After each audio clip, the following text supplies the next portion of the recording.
Welcome to the read-along audiobooks production of The Time Machine by H.G. Wells. This video includes all of the chapter's original text, so that you can read along with the audio.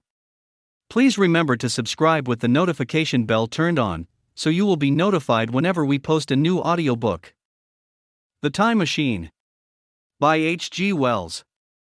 Chapter 2. The Machine. The thing the time traveler held in his hand was a glittering metallic framework, scarcely larger than a small clock, and very delicately made. There was ivory in it, and some transparent crystalline substance. And now I must be explicit, for this that follows, unless his explanation is to be accepted, is an absolutely unaccountable thing. He took one of the small octagonal tables that were scattered about the room, and set it in front of the fire, with two legs on the hearthrug.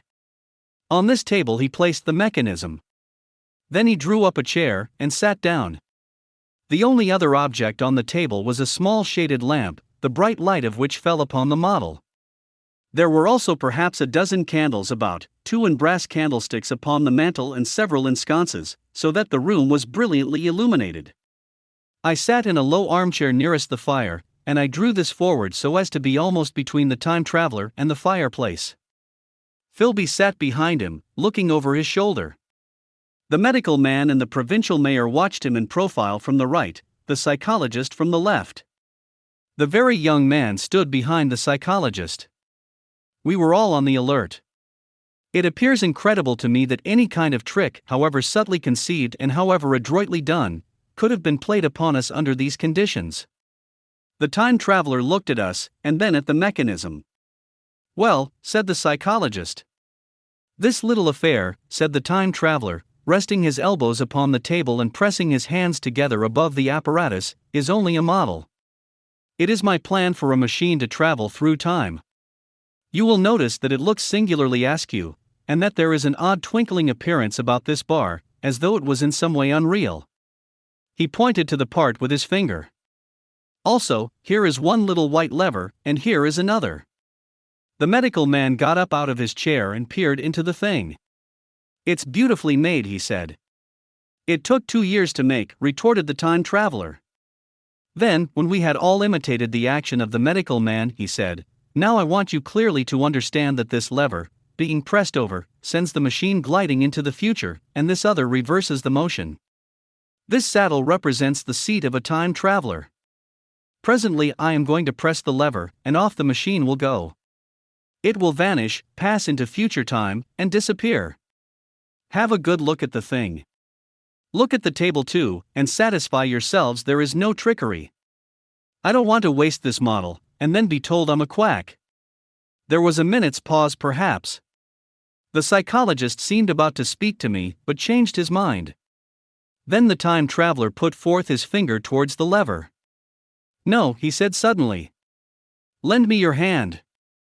And turning to the psychologist, he took that individual's hand in his own and told him to put out his forefinger. So that it was the psychologist himself who sent forth the model time machine on its interminable voyage. We all saw the lever turn. I am absolutely certain there was no trickery. There was a breath of wind, and the lamp flame jumped. One of the candles on the mantel was blown out, and the little machine suddenly swung round, became indistinct, was seen as a ghost for a second perhaps, as an eddy of faintly glittering brass and ivory, and it was gone, vanished. Save for the lamp, the table was bare. Everyone was silent for a minute. Then Philby said he was damned. The psychologist recovered from his stupor, and suddenly looked under the table. At that the time traveler laughed cheerfully. "Well," he said, with a reminiscence of the psychologist.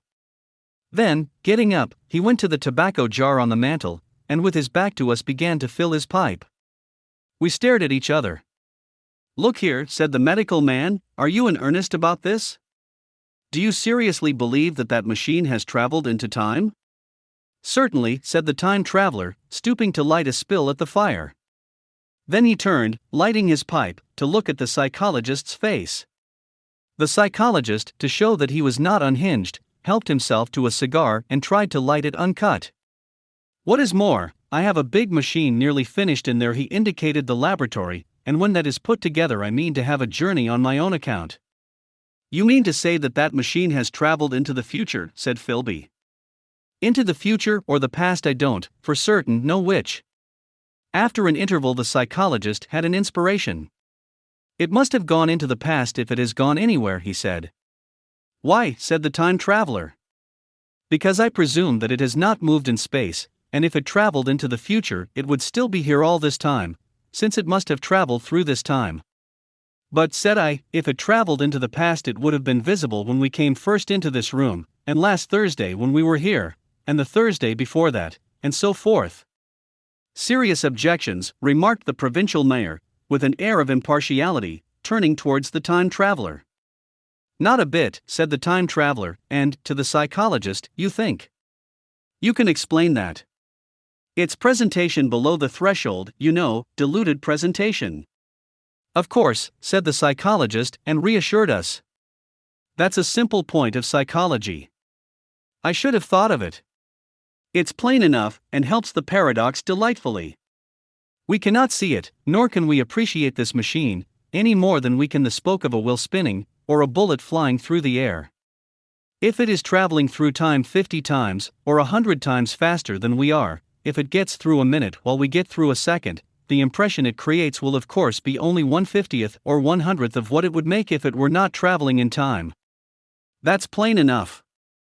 He passed his hand through the space in which the machine had been. You see, he said, laughing.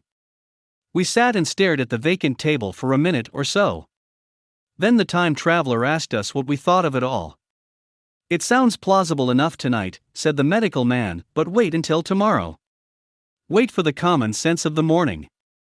Would you like to see the time machine itself? Asked the time traveler. And therewith, taking the lamp in his hand, he led the way down the long, drafty corridor to his laboratory. I remember vividly the flickering light, his queer, broad head in silhouette, the dance of the shadows, how we all followed him, puzzled but incredulous, and how there in the laboratory we beheld a larger edition of the little mechanism which we had seen vanish from before our eyes. Parts were of nickel, parts of ivory, parts had certainly been filed or sawn out of rock crystal. The thing was generally complete, but the twisted crystalline bars lay unfinished upon the bench beside some sheets of drawings, and I took one up for a better look at it. Quartz it seemed to be. Look here, said the medical man, are you perfectly serious? Or is this a trick like that ghost you showed us last Christmas? Upon that machine, said the time traveler, holding the lamp aloft, I intend to explore time. Is that plain? I was never more serious in my life. None of us quite knew how to take it. I caught Philby's eye over the shoulder of the medical man, and he winked at me solemnly. This is the end of the chapter. We have linked to the next chapter on this screen, or please feel free to visit our channel to explore the other titles we have available. Please remember to subscribe with the notification bell turned on, so you will be notified whenever we post a new audiobook. Thank you.